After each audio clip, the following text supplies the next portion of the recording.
Assalamualaikum warahmatullahi wabarakatuh. Alhamdulillah, berjumpa kembali di video pembelajarannya Bu Sofi. Di video Bu Sofi kali ini, Bu Sofi akan mengajak untuk belajar membaca dan menulis pego. Mungkin dulu sudah pernah di videonya Bu Sofi yang lalu tentang belajar membaca dan menulis pego, yang mana di situ Bu Sofi sudah kenalkan huruf-huruf pego mulai dari A sampai Z, dan di samping itu Bu Sofi juga kenalkan huruf-huruf vokal yang mana digabungkan dengan huruf-huruf konsonan sehingga bisa dibaca, yaitu misalnya ba atau bi, bu, be, bo, dan seterusnya.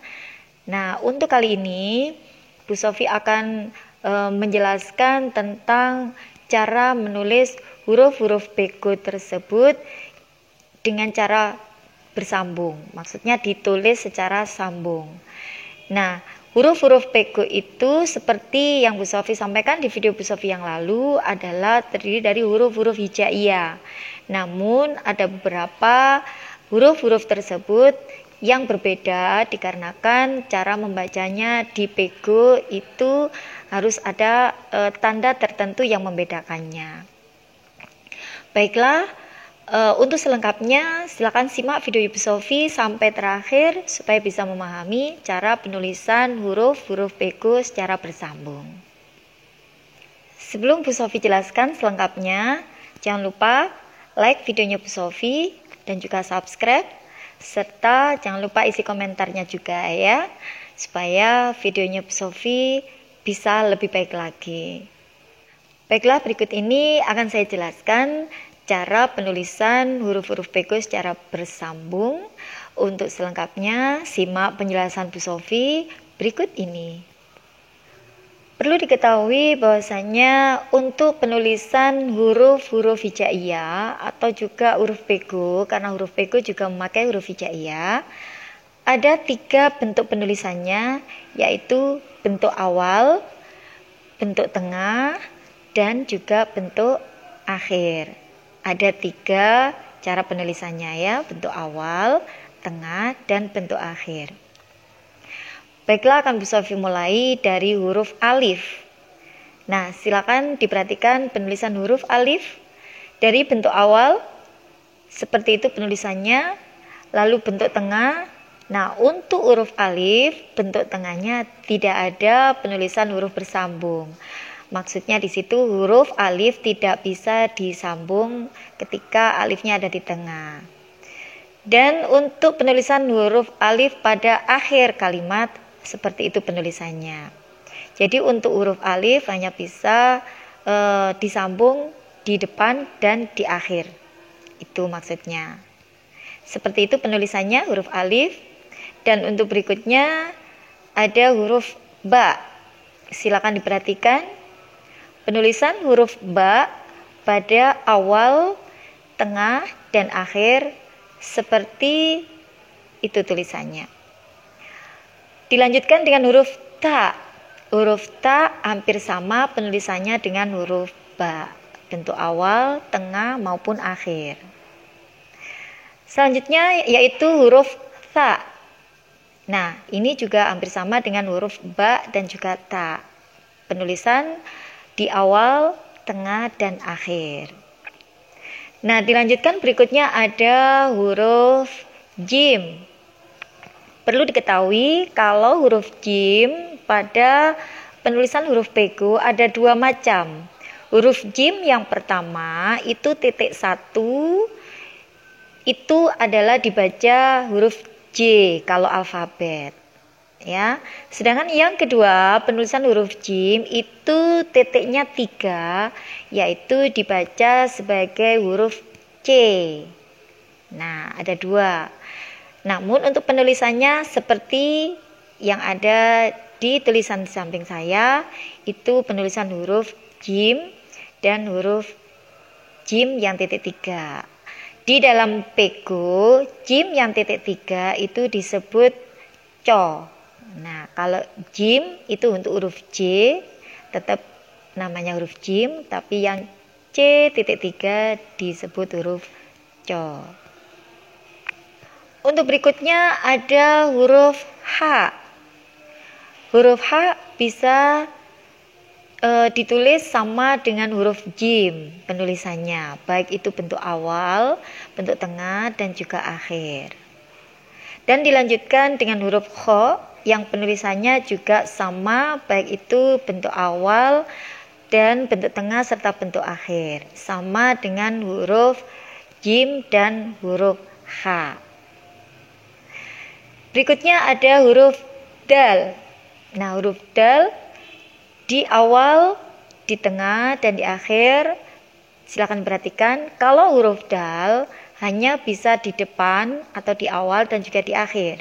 Sama dengan huruf alif ya, tidak bisa disambung di tengah.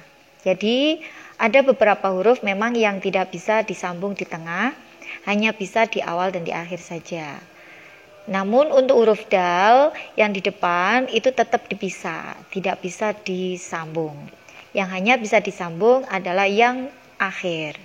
Dan untuk tengah, bentuk tengah juga tidak ada. Begitu juga huruf berikutnya yaitu huruf dzal. Karena bentuknya sama dengan huruf dal, jadi cara penulisannya juga sama dengan huruf dal. Ingat, pengucapannya beda, dzal dan dal. Yang ada titiknya adalah dzal. Untuk berikutnya ada huruf ro. Nah, silakan diperhatikan penulisannya. Huruf ro sama dengan huruf dal, dzal, dan alif, yaitu tidak ada penulisan huruf tengahnya. Tidak ada penulisan di tengah maksudnya. Adanya di depan dan di akhir.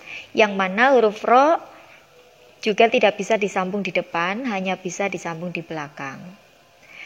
Dan dilanjutkan dengan huruf za, yang mana huruf za karena bentuknya juga sama penulisannya dengan huruf ro, maka penulisannya juga sama dengan huruf ro.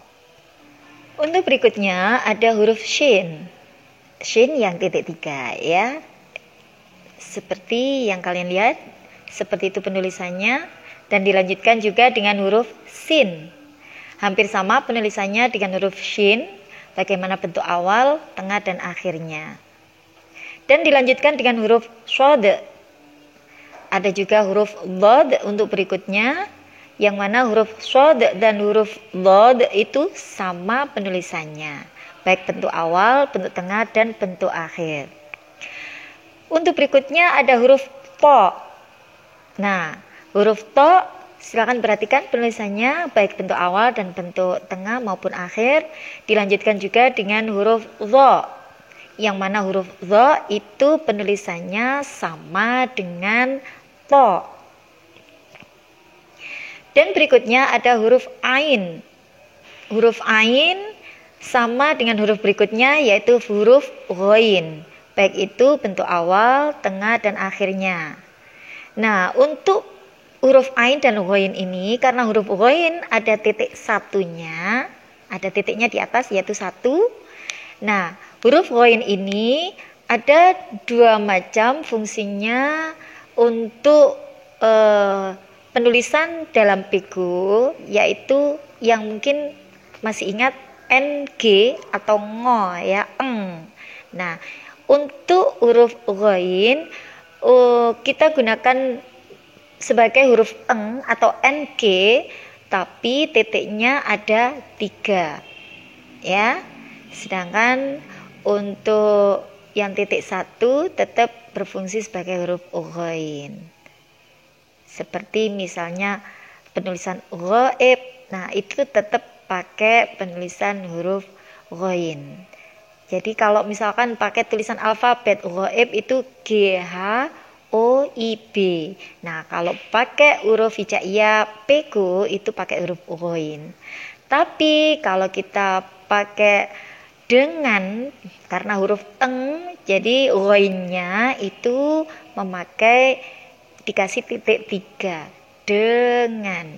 Nah, nanti ada penjelasan berikutnya di video Bu Sofi yang akan datang kalau tentang paten dan lain sebagainya. Nah, untuk kali ini kita pahamkan dulu di penulisan huruf-huruf hijaiyah bersambungnya dulu. Nah, setelah huruf ghain berikutnya ada huruf fa. Silakan perhatikan penulisan huruf fa, bentuk awal, tengah, dan juga akhir. Dan berikutnya ada huruf qaf, yang mana penulisan huruf fa dan qaf itu sama, baik itu bentuk awal, bentuk tengah, maupun bentuk akhir. Untuk selanjutnya ada huruf kaf. Nah, huruf kaf ini sama fungsinya seperti huruf ghain tadi, atau huruf jim, yang mana jim juga berfungsi sebagai huruf C. Nah, untuk kaf juga berfungsi sebagai huruf G. Kalau kaf untuk huruf K, kalau G itu untuk huruf G ya. Tapi kafnya, huruf kaf dikasih titik 3 di bawahnya. Seperti itu. Nah, untuk selanjutnya setelah huruf kaf, selanjutnya ada huruf lam. Nah, lam itu pengganti huruf L. Penulisan bentuk awal, tengah, dan akhirnya seperti yang bisa dilihat di samping saya. Selanjutnya huruf mim. Nah, perhatikan penulisan huruf awal, tengah, dan akhirnya. Setelah mim ada huruf nun. Huruf nun sebagai pengganti huruf N. Untuk berikutnya ada huruf wawu. Nah, untuk penulisan huruf wawu hampir sama dengan huruf-huruf yang Bu Sofi sebutkan tadi, yang mana tidak bisa disambung di tengah, hanya di awal dan di akhir.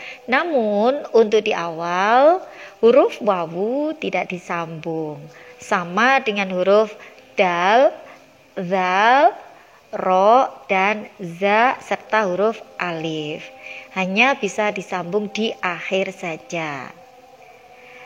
Nah, baiklah, untuk selanjutnya setelah huruf wawu ada huruf ya. Ada huruf H. Nah, diperhatikan penulisan huruf H, bagaimana bentuk awal, tengah, dan juga akhir. Yang terakhir yaitu huruf ya. Nah, huruf ya sebagai ganti huruf Y, ya. Itu silakan perhatikan penulisannya, huruf ya dari bentuk awal dan juga bentuk tengah sampai bentuk akhirnya. Nah, itu tadi bagaimana cara penulisan huruf-huruf pego secara bersambung. Nah, setelah mendengarkan atau menyimak penjelasan Bu Sofi tadi tentang penulisan huruf-huruf pego secara bersambung atau huruf-huruf hijaiyah secara bersambung, perlu diingat ada beberapa huruf yang tidak bisa disambung di awal dan di tengah. Di antaranya tadi adalah huruf alif, huruf dal, lalu huruf zal, ada juga huruf ro, dan huruf za, serta huruf wawu. Nah, huruf-huruf tersebut yang disebutkan Bu Sofi barusan tidak bisa disambung di awal dan di tengah, hanya bisa disambung di akhir. Itu yang perlu diingat. Nah, baiklah, demikian tadi penjelasan Bu Sofi tentang cara penulisan huruf-huruf hijaiyah atau huruf pego secara bersambung. Mudah-mudahan bisa dipahami. Dan sampai di sini dulu materi pego dari Bu Sofi. Sampai jumpa lagi di materi pego berikutnya dan juga materi-materi pembelajaran Bu Sofi yang lainnya. Baiklah, demikian dari Bu Sofi. Jangan lupa like dan subscribe videonya Bu Sofi serta isi komentar dan silakan bertanya jika ada yang kurang dipahami. Demikian, terima kasih, semoga bermanfaat. Wassalamualaikum warahmatullahi wabarakatuh.